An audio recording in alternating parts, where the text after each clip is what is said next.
Indian Motorcycle was supposed to be one of the comeback stories that finally held. The brand was rebuilt the right way, the bikes earned real respect, and for a while, it looked like the chaos was behind them. That is why this latest sale feels off. Because strong brands do not usually change hands in silence, unless something underneath the surface is shifting. And when that shift happens inside a shrinking heavyweight market, riders need to pay attention. Today, we are breaking down what this sale really means, why it happened now, and whether Indian is heading into another reset no one wanted to see. Watch until the end, because once you see who benefits most from this move, the whole story starts to look different. What's happening? February 2026 didn't come with fireworks or headlines screaming for attention, but the news still landed heavy. Indian Motorcycle changed hands again, quietly, almost like it didn't want anyone looking too closely. For a brand with this kind of history, that kind of silence says more than a press release ever could. Because when something this old, this established, this tied to American riding culture moves again, it doesn't feel like progress. It feels like movement without direction. There's a difference between growth and reshuffling, and anyone who's been around long enough can tell when a company is building versus when it's being passed around. This wasn't a startup getting fresh backing. This wasn't a struggling brand getting rescued. This was a 125-year-old name changing hands for the third time in modern history. And that alone is enough to make you stop and think. Not because it's shocking, but because it feels familiar in a way that isn't comfortable. The reaction hasn't been loud, but it's been steady. Conversations in shops, forums, dealerships, the kind that don't need headlines to spread. It's not panic. Not yet. It's something quieter. A kind of recognition, like seeing the first signs of something you've already lived through before. Nobody's jumping to conclusions, but nobody's celebrating either. And that silence carries weight. It's not about whether the bikes are good. Right now, they are. It's not about whether the brand has momentum. It does. What makes this feel off is the pattern. Because when a company with this much history starts changing hands again, it stops being about the product and starts being about the decisions behind it. And those decisions don't always show up right away. Because this isn't just another sale. This pattern has already played out before. The first collapse wasn't an accident. The first time Indian collapsed, it didn't happen because the bikes suddenly stopped working or because riders lost interest. It happened because of decisions that slowly pulled the foundation out from under it. During the war years, production shifted heavily toward military contracts. On paper, that looked like strength. Big numbers, steady demand, national importance. But underneath that, something critical was being neglected. Dealers weren't getting inventory. Civilian riders were being pushed aside. That matters more than it sounds. A motorcycle brand doesn't survive on contracts alone. It survives on riders, on relationships, on the people walking into dealerships and keeping the network alive. While Indian focused on military production, other manufacturers kept their civilian pipelines moving. When the war ended, those riders didn't come back. They had already found something else. Then came the post-war decisions, and this is where things really went wrong. Instead of refining what worked, Indian moved away from it. Proven models were dropped in favor of lighter, cheaper machines meant to compete with imports. The idea made sense in a boardroom. Lower cost, broader market, faster production. But out on the road, it didn't land. The bikes weren't what riders expected, and expectations matter more than strategy. The result wasn't immediate collapse. It was slower than that. Sales softened. Confidence slipped, and the brand lost its footing one decision at a time. By the time production finally stopped, in 1953, the outcome had already been decided years earlier. It wasn't a sudden failure, it was a series of choices that added up. And that wasn't the last time decisions like that caught up with them. If you've been around long enough to see how these stories play out, you already know why this matters.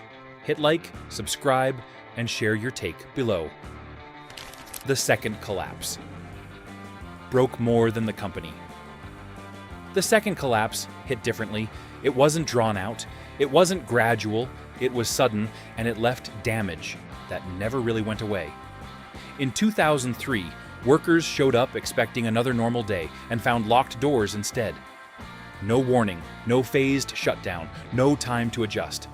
Just an immediate stop. That kind of ending doesn't just close a factory, it breaks trust.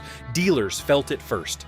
Inventory dried up overnight. Support disappeared just as quickly. Customers who had bought into the brand suddenly found themselves with machines that no longer had a clear future. Parts became uncertain. Service became a question mark. And when that happens, people remember. Not just the inconvenience, but the feeling of being left behind.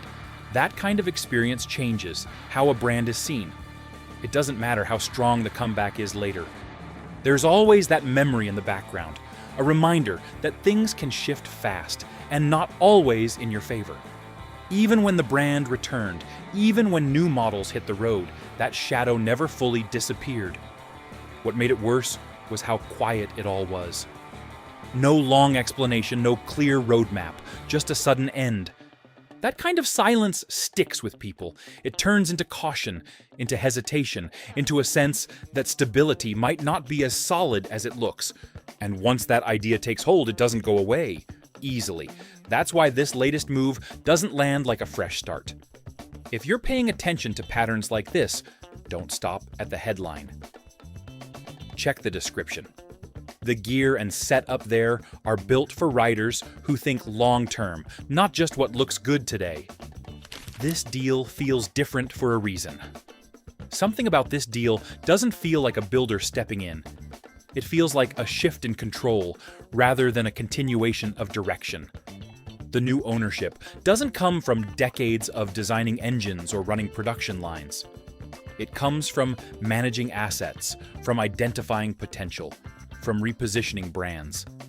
That's a different mindset, and it shows up in different ways. There's no long history of building motorcycles here. No legacy tied to the feel of a V-twin under load, or the realities of long-distance touring. The experience comes from scaling businesses, not shaping machines. That doesn't automatically mean failure, but it does change the lens through which decisions get made. And when that lens shifts, priorities tend to follow. It's not something you can measure with a spec sheet. It's more of an instinct, the kind that comes from watching how companies evolve over time. When ownership understands the product, decisions tend to stay close to the rider. When ownership understands numbers first, the focus can drift. Not immediately, not obviously, but gradually. Right now, nothing has gone wrong. The bikes are still solid, the lineup still makes sense, the dealers are still there, but the question isn't about today, it's about direction. Because once a brand starts being guided by a different kind of thinking, the effects don't show up all at once, they build. But instinct alone doesn't tell the full story. The numbers do. The comeback was built the right way. When Polaris stepped in during 2011, they didn't try to recycle what was left or rush something to market. They treated the brand like it deserved to be, rebuilt from the ground up. That meant starting with the engine, not the badge. Instead of borrowing from existing platforms, they designed a clean sheet V-twin that carried the visual DNA of the old motors, but worked like something modern riders could depend on. That kind of decision doesn't happen unless the goal is long-term. Production moved to Spirit Lake, Iowa, and that mattered more than most people realized. It wasn't just a factory change. It was about control, consistency, and accountability. Around 500 workers were building these machines with processes that were measured, tested, and refined. There was no rush to flood the market. Everything about the rollout suggested patience, like they were trying to earn trust back instead of demanding it. Testing wasn't treated as a checkbox either. They logged over 1 million miles before showing the new engine publicly. That kind of mileage tells you something about priorities. They weren't guessing, they were proving. By the time the Thunderstroke debuted, it wasn't just another launch. It was a statement that the brand was being taken seriously again, not just revived for nostalgia. The same approach carried into the rest of the lineup. New models weren't patched together. They were built with a clear identity, designed to compete directly in the segments riders actually cared about. Pricing was aggressive enough to get attention, but the real value was in how complete the bikes felt. Nothing about it seemed temporary or experimental. That's why the comeback worked. Not because of marketing, not because of timing, but because the foundation was solid. It felt like a company that understood what had gone wrong before and made sure not to repeat it. For a while, it looked like the reset had finally taken hold, which makes what happened next harder to understand. Good bikes don't guarantee a strong business. From the outside, everything looked like it was moving in the right direction. Sales were climbing, the lineup was expanding, and the brand was back in conversations that mattered. But underneath that momentum, the financial side was telling a different story. It took more than a decade before the operation actually turned a profit. And that kind of timeline puts pressure on any company, no matter how strong the product is. Revenue reached into the hundreds of millions annually, but within Polaris as a whole, it remained a relatively small piece. Around 7% of total business meant that even strong growth in the motorcycle division couldn't compete with the returns coming from other segments. That imbalance starts to matter when decisions shift from passion to allocation. Building motorcycles at this level isn't cheap. Research, development, manufacturing, and dealer support all add up fast. When margins stay tight, even success can feel like it isn't enough. You can win on the road and still struggle on the balance sheet. Over time, that gap becomes harder to justify. It stops being about quality and becomes about return. And when those don't match, pressure builds quietly. Pressure like that only gets heavier when the market itself starts shifting. The market isn't what it used to be. The environment around these bikes has changed more than people want to admit. New rider entry has slowed, and the average age of ownership continues to climb. That affects everything, from dealership traffic to long-term demand. The riders who built this segment are still there, but fewer new ones are stepping in behind them. Touring and cruiser categories, once the backbone of American motorcycling, have started tightening. Sales numbers reflect it. Declines in certain segments reached into double digits over recent years. And even brands that hold steady market share are doing it in a shrinking space. Holding position doesn't mean the same thing when the overall field is getting smaller. You can see it at dealerships. Inventory moves slower. Promotions grow more aggressive. Conversations shift from excitement to justification. It doesn't signal collapse, but momentum is changing. This isn't one brand's issue. Riding habits, buying patterns, and long-term involvement are shifting. And when the ground changes, decisions across the industry start following those changes quickly. With those numbers tightening, the next move became less emotional and more inevitable. The sale was a business decision, not a failure. From a distance, it's easy to frame the sale as a sign that something went wrong. But the reality is more calculated than that. Polaris wasn't reacting to a collapse. They were adjusting to where the strongest returns were coming from. Off-road vehicles, side-by-sides, and other segments were delivering higher margins and faster growth. Compared to that, the motorcycle division required more patience for less immediate reward. Capital doesn't stay where it works hardest emotionally. It moves where it works best. Financially, that's the kind of decision that doesn't care about history or heritage. It looks at numbers, trends, and projections, and it reallocates accordingly. From that perspective, selling a majority stake wasn't abandoning the brand. It was shifting focus. Indian became a smaller piece within a larger operation, changing its priority. Even with strong products and loyal riders, it couldn't match faster-growing segments, delivering steadier returns. That reality drives top-level decisions. Nothing here suggested panic. The move was planned and deliberate. The bikes didn't fail.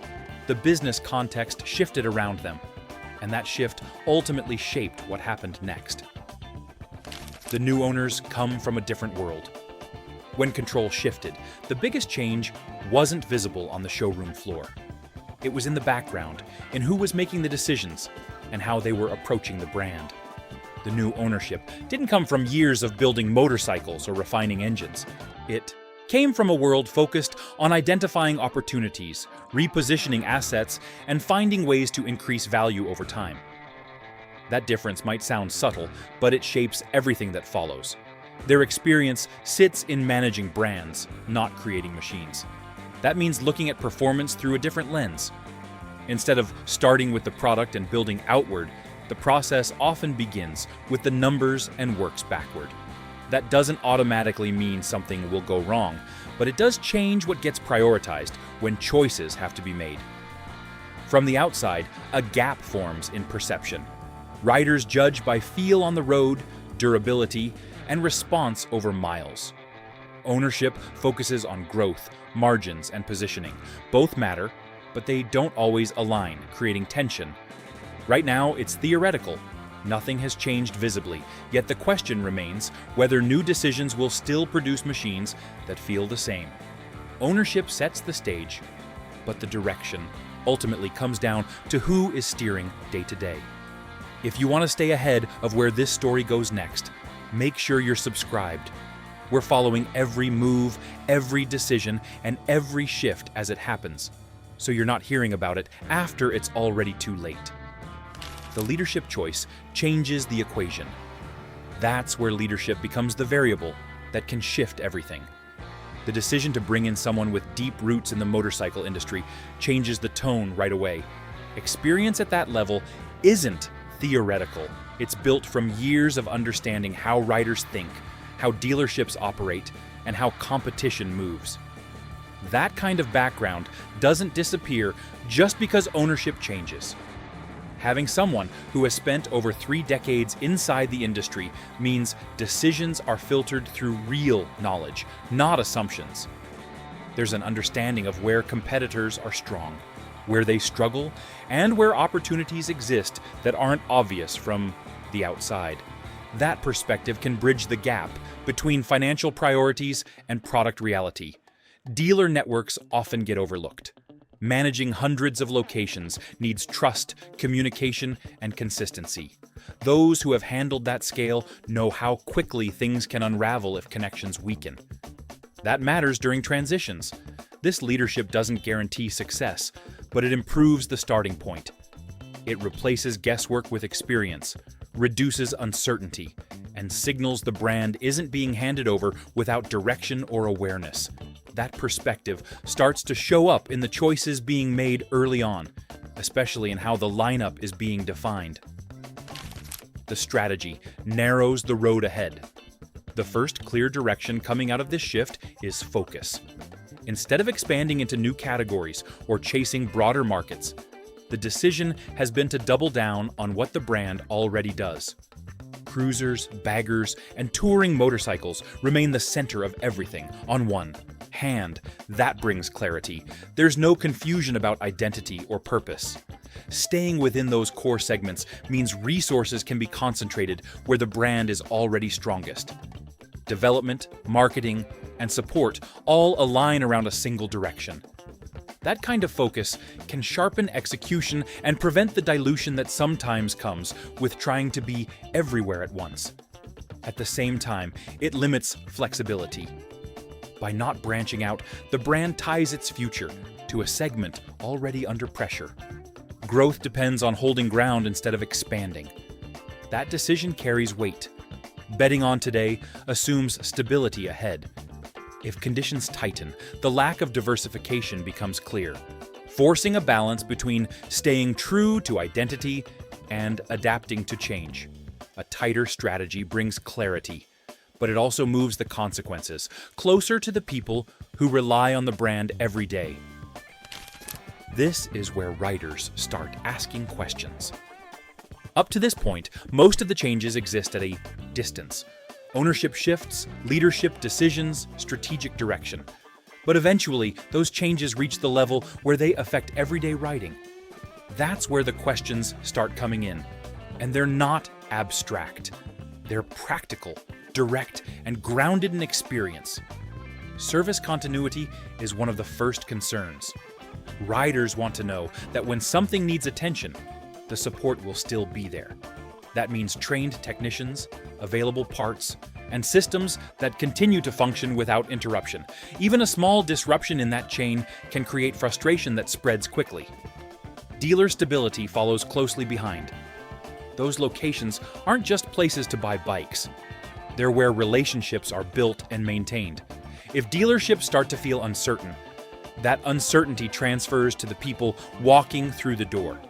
Confidence at that level is hard to rebuild once it starts to slip. Then there is the long-term view, parts availability, resale value, and whether support remains years from now. These rarely show up in marketing, but matter most. Ownership changes bring those questions forward. It does not mean something is wrong. It means people are paying attention. That awareness can protect a brand, but it also creates pressure that cannot be ignored over time. Sometimes, the way people react to uncertainty becomes part of the story itself. Fear can change the outcome before anything else does.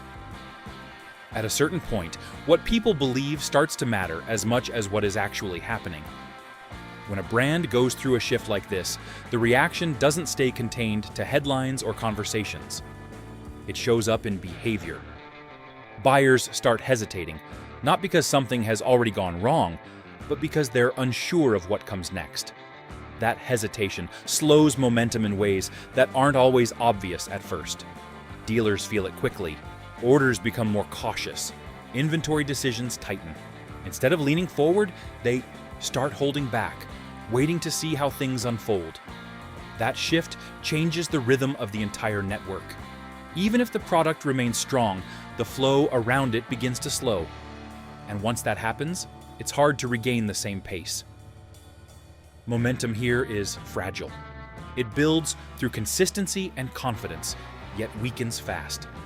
Months of uncertainty can undo years of growth when stability feels in doubt. That rarely shows in reports, but it shapes quiet decisions daily. This doesn't decide the outcome. It makes the environment sensitive, where each move carries more weight than usual, turning uncertainty into something real. That dynamic is exactly why the type of ownership behind a brand carries more weight than it seems on the surface. Not every private equity story ends the same way.